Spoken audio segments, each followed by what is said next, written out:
Hello guys, hello Capricorn. Welcome dito sa aking channel, Kapalaran 888 Capricorn. Alamin natin kung anong messages, vibration, gabay energy para sa inyong lahat. Ito ay next 6 months or second half Capricorn ng 2024. So, gamitin mo ang iyong intuition para dito sa message na to para makuha mo yung energy, okay? So, number 6, number 8, and the Emperor, which is number 4. Unang baraha mo dito, for the next 6 months or half ng 2024, siguro magre-reminisce ka ng childhood mo or yung mga past events sa buhay mo, like yung mga nangyari sa'yo, negative or positive from your past. And dito sinasabi na may mga possibilities na may bumalik sa buhay mo. Like, relationship, may gustong makipagbalikan sa'yo.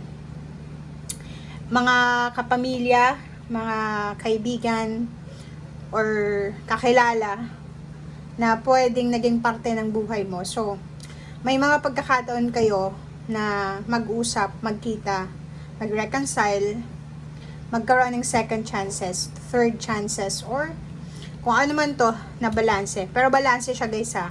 So, wala namang negative dito sa barahan mo ito. Okay? Pasensya na guys ha. Wait lang. Okay. Wait lang guys.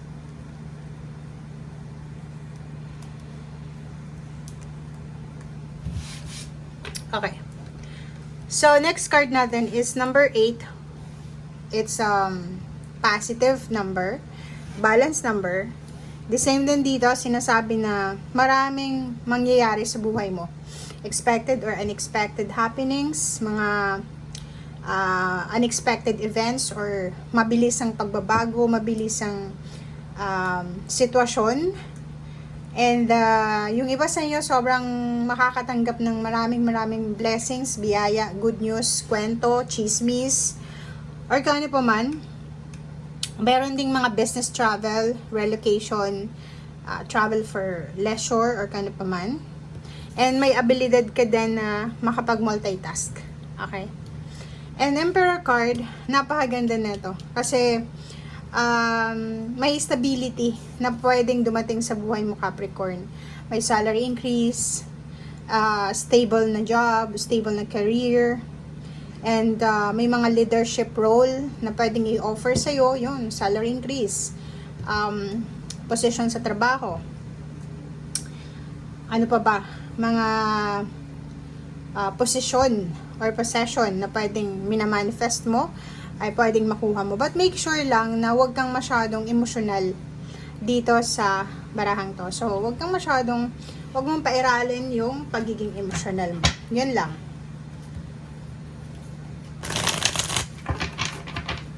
So, ibig sabihin, maging logical ka. I-organize mo yung mga pangyayari sa buhay mo this next half. Kasi, yun ang kailangan mo organization and disiplina sa sarili, disiplina sa lahat. Okay, the Hermit card, number 9, and release. Wow. So, meron tayong 2 cards dito. Okay, 2 cards. Sinasabi ng baraha sa'yo dito na magkakaroon ng katahimikan ang hindi tahimik sa buhay mo. So, itong Hermit card na to is parang may pagkakataon ka na manahimik or makapag-move on, i-let go yung situation na hindi na resonated sa'yo. Madiscover mo yung kung ano yung mga bagay-bagay na hindi maganda sa sarili mo or maganda, parang ganun. May mga bagay-bagay kang kailangan i-release, tapusin, simulan, parang ganun. Parang phoenix rising from the ashes siya, di ba? Itong number 4 na to ay 9 na maraming pangyayari sa buhay mo na magbibigay sa'yo ng pagbabago. Okay? Pagbabago, positive endings, freedom, and manifestation. Meron din sa inyo ditong nagmamanifest ng travel, vacation, or relocation ng work or ng business or ng bahay nila, zip code, or even bansa. Pwedeng makaresonate ka dyan.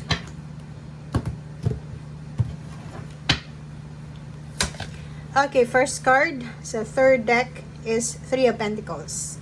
May matagal kang hinihintay dito. Pwede yun na nga, itong promotion sa trabaho, mga business travel, relocation, relationship, magkabalikan yung mga ex or kano pa man, ang posibleng dumating sa'yo. And mostly money siya. So, sinasabi ng baraha sa'yo na may darating sa'yo. Okay? So, yung financial problems mo na pinagdadaanan sa ngayon, like for example, if may problema ka sa pera na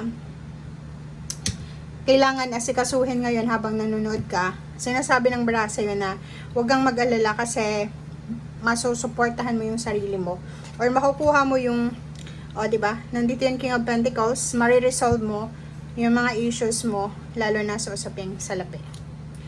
Queen of Cups, may posibleng mahahawakan ka dito. Okay? So, ibig sabihin, magiging peaceful yung finances mo and at the same time, yung emotional. Same din dito sa Hermit. Sinasabi ng baraha na mas magiging komportable ka ngayon eh. May mga pinoproblema ka kasi na related sa money in the relationship.